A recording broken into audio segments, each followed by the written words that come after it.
Hey everybody, welcome back. It's week 2 in English 110, and I'm gonna, as I promised last week, kind of take you on a quick tour through Unit 2. I also want to make sure everybody knows that this week on Wednesday evening at 7 p.m. Eastern is the first of 6 workshops. These are hosted by Post University to help students in English 110 specifically. And you can sign in. It uses Microsoft Teams. There's a link in the class, which I'll show you where to go for that. And you would have an opportunity to ask live questions, things of that nature. So if you are available, I would strongly recommend taking advantage of those. I have had students in the past who really reported getting a lot out of them. So it's very helpful if you need some extra support. And like I said, the big benefit is giving you a chance to ask live questions. That's always a helpful thing. But the first one's coming up this week. They run from weeks 2 through week 7. So not the first week and not the last week, but all the other weeks on Wednesday nights. Other than that, let's go ahead and get started with our materials for Unit 2. Let me open that up.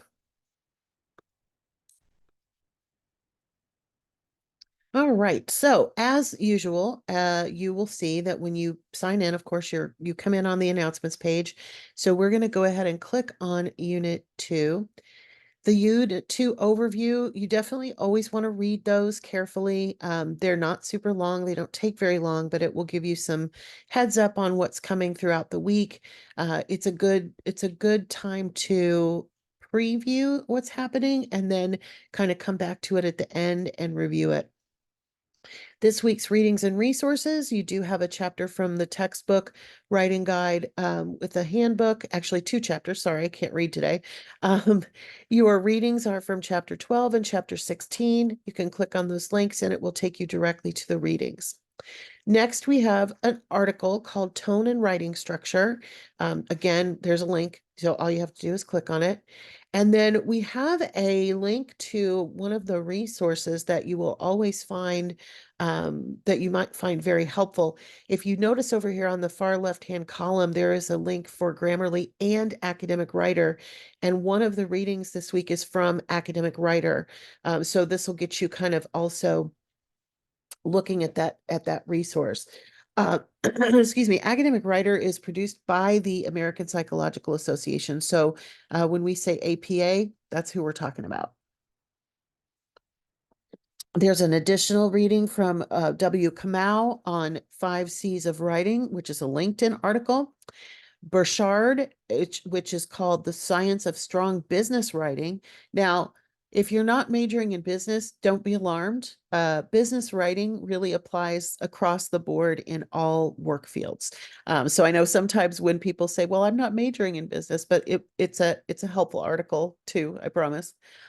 And then finally, there's an article from Post called Citing Evidence, and that one's going to be really important because one of the things that we are starting this week is looking at how to incorporate the thoughts and words of others into our own writing. Researched writing is huge in college. You're going to be using research throughout your time in college. And this is the first time we're going to be incorporating some of that into our own thoughts. So that's where we're going this week. There are some additional information in these videos. I do highly recommend watching all the videos. It says supplemental resources, but they are helpful. I promise they will help you. And then we get to the first graded assignment, which is the Unit 2 discussion board. Last week, everybody did great on the discussion boards. I'm looking forward to giving you your individual feedback the beginning of this week, but everybody was doing great. So big kudos to you for getting active on Unit 1's discussion board early and making sure to come back to respond to others. Same process this week.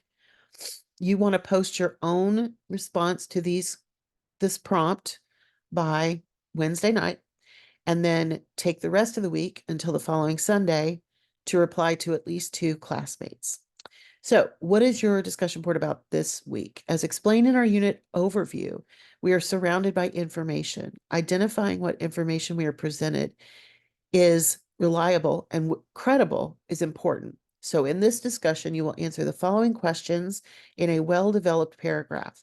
Now, big Q there, well-developed paragraph. Typically, when you write a well-developed paragraph in these discussions, you want to aim for at least 7 sentences. So just kind of keep that in mind. But you don't have to have multiple paragraphs. You don't have to have a new paragraph for each of these questions. So the questions are, when you want to get reliable information on a topic, what type of sources do you use? How do you check that the information you have found is reliable and credible? And then this one's kind of interesting. Think of a time when you received incorrect information from a source. For example, social media, notorious for misinformation. How did you find out it was incorrect? And how can you make sure that you do not pass along incorrect information? That's one of the big challenges we face these days because there's a lot of quick information, but it's not all good. So that's what you're going to do for your own response. And then in responding to others, share your thoughts on, of course, what your peers have said and the types of sources they use for credible information. Maybe you can add to that. Maybe you can give them some additional ideas, things of that nature. The next assignment this week is the journal. This is your first journal entry. Now, the good news about journal entries is they are low stress. I'm the only one who sees it. And as long as you are thoroughly answering the question, you're going to get all the points for it. So unit journals are awesome assignments. They help you earn free points, but you do need to actually answer the prompt and the question. So you were asked to read the Harvard Business Review article, The Science of Strong Business Writing. We talked about that in the resources. After reading the article, you should complete this journal assignment. This assignment is a formative assessment, so it is graded based on completion. You should work on focusing on the questions asked below and writing a response of 1 to 2 paragraphs. Journals should be 6 or more sentences. So each paragraph would be 6 or more sentences, in other words. So the prompt says, what did you learn about the importance of strong business writing by reading this article? And how will strong writing skills benefit you in your chosen career field? Again, this will help you make that leap from something called business writing into writing for whatever field that you are planning on working in. Now, as usual, this assignment is due next Sunday night. All of the assignments are due officially Sunday nights. The only difference there is that you do need to post your own response to the discussion board by Wednesday for full points. So just kind of helps you get active early in the week. So keep that in mind. And last but not least, certainly not least, this is an important assignment. You are going to be writing what we call the supported paragraph. The Unit 2 assignment is the supported paragraph. So let's open the assignment sheet. It is a big assignment. It does involve research, but you do not have to find your own source. You're going to be using the 5 C's of writing article from the unit's readings and resources. So that's the one that we're going to be citing and quoting from in this paragraph.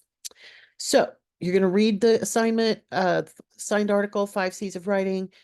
Which of the 5 C's do you think is most important to writing in general and professional writing in particular, and explain why fully? So it's not just a straight answer. You also need to explain it. This is going to be what helps you build this up. The article lists 5 characteristics related to effective writing. After reading the above article, you will write 1 paragraph that shares your thoughts and ideas on the question. In the paragraph, you must directly quote from the article.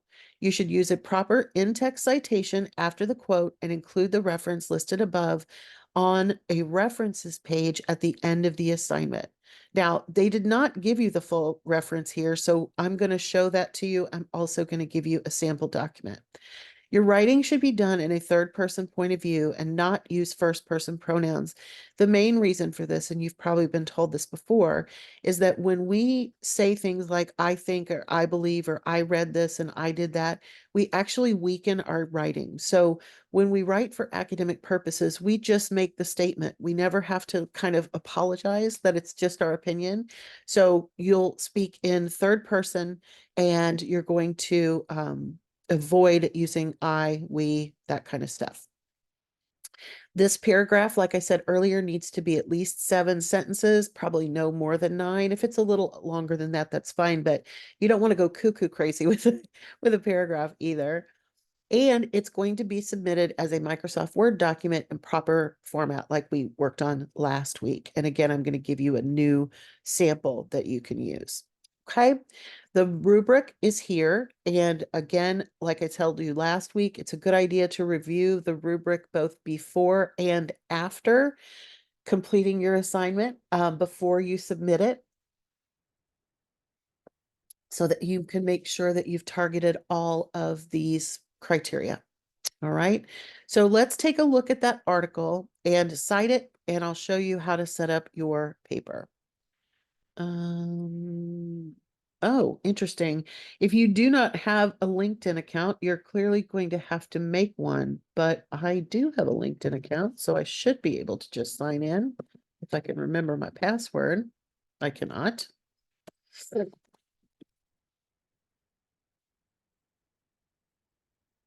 There we go. Second try. That's not bad for a Monday morning. All right. So here is the article that you are going to be citing. Now, this is a LinkedIn article. It is on the open internet. So it does not have, as our library sources would have, it does not have an official APA citation. So I'm going to show you a resource that is super helpful. We're going to copy this address and we're going to open a new tab. By the way, just so you guys know, because this is going to display a lot, whenever you see that I'm using incognito mode, it's not that I'm trying to hide anything. It always looks really suspicious when it pops up like that. I work at more than one school and I cannot sign in a regular browser. I have to open, it's so weird. I don't know why it works, but it works. So post stuff is all in a incognito browser. Don't be alarmed. No trade secrets here. All right, so I opened a website called scribbr.com, Scribbr. You notice there's no ER at the end there. Scribbr has free APA citation tools. So I clicked on citation generator on the main page, and now all I'm going to have to do is paste that website address into the box. And voila, here is my reference entry. So you can copy it to your clipboard. You will also notice that Scribbr gives you the parenthetical citations too. Now, there's 2 different ones, and you'll notice that it's the author's last name and the year. That's what we use in APA to cite a source. Notice that in the one that says parenthetical, the whole thing is in parentheses. The one with the author's name outside of the parentheses means that Kamau is part of the sentence, and I'll show you that when we go over to Word. Okay, but they also give you what those would look like, which is kind of helpful. All right, so let's go to our document, and we're going to come all the way to the end, and we're going to paste the, we're going to paste the, what I just saved. So I need to choose match formatting. Oh, it still didn't do it right. Okay, so we need this to be double spaced. And we need what's called a hanging indent. So we're going to take the bottom triangle and move that over a 1/2 inch. I don't know why it didn't keep it, but it didn't. That's what your reference will look like for this article. Okay. Now, when we are quoting from this article, we are going to also include a parenthetical citation. So let's go back up to the very top and let's call this the supported. I can't write today.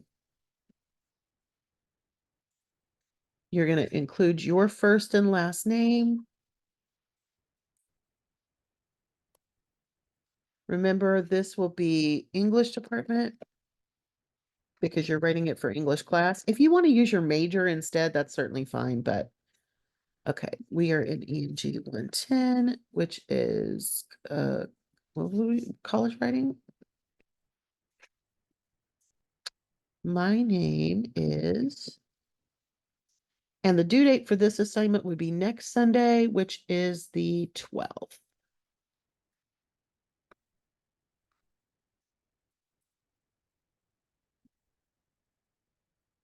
Okay. Remember, the title gets repeated.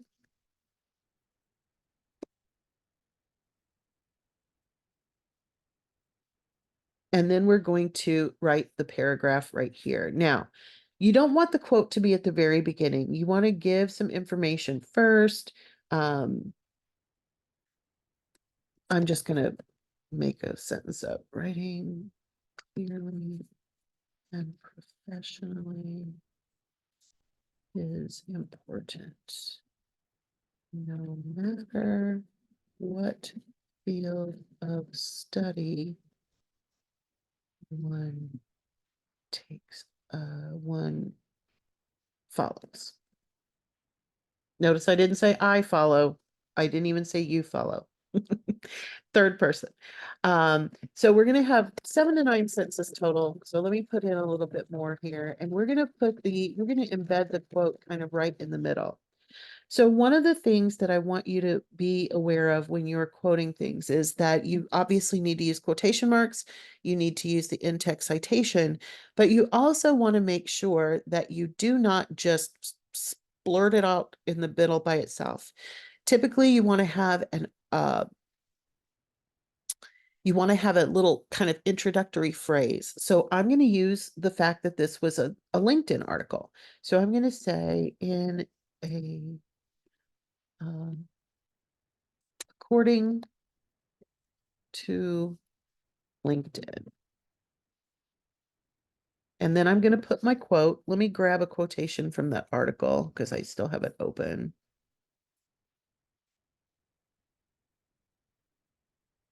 Let's use this sentence. I like this one. We're going to quote, we're going to paste that in. And then we're going to have what's called the in-text citation or the parenthetical citation, which if you remember, we just saw it, is Kamau 2018. Now, another alternative to doing that is to say, according to Kamau, you wouldn't have these right in a row, by the way. I'm just going to show you this because I want you to see both versions. And then 2018 goes in the parentheses. But if Kamau is part of your sentence, the name does not go in the parentheses, if that makes sense. Let me put a different quote.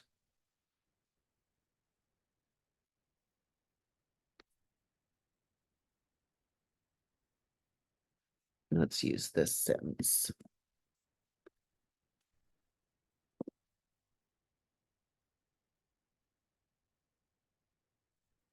Okay, so a couple of things there, and then we're going to have at least a couple more sentences afterwards to follow up. You want the quoted material to come in the middle of your paragraph, essentially. Okay, so there we go. There's my paragraph. It's beautiful, isn't it? So little kind of hints. According to LinkedIn, if I'm not using the author's name, I will need it inside the parentheses. If I did use the author's name, the only thing I need in the parentheses is the year. Notice that the period goes after the in-text citation if that's at the end, but it goes before the quotation mark if the citation has already happened. Okay, so that's what it'll look like. When you're done with this, you're going to, of course, save it. I'm going to save this as a new document. We're going to call this ENG110 sample for unit 2. Save that, and I will supply you with this as well. So now we can go all the way back to the class. except it's hidden. There we go. When it's time to turn it in, we click on the link. Remember, we do not create submission. We upload the file. And we have to click the Safe Assign agreement. And then we click submit. And now our assignment is submitted.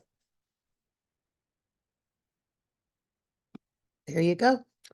All right, everybody, that is it for week 2. I look forward to connecting with you via the grading and grading feedback, specifically in Unit 1. Just a quick heads up, when you do start getting grades in your grade book, remember you come to the My Grades part, and then you actually click on the assignment, and that will take you to the grade, the rubric, the scores on the rubric, and my feedback. Okay, so you should be getting grades on your Unit 1 work early this week into the middle of the week. All right, so keep an eye out for those. All right, everybody, that's it for this week. I hope everybody has a great week too. And if you have any questions, do not hesitate to reach out. Thanks, everybody.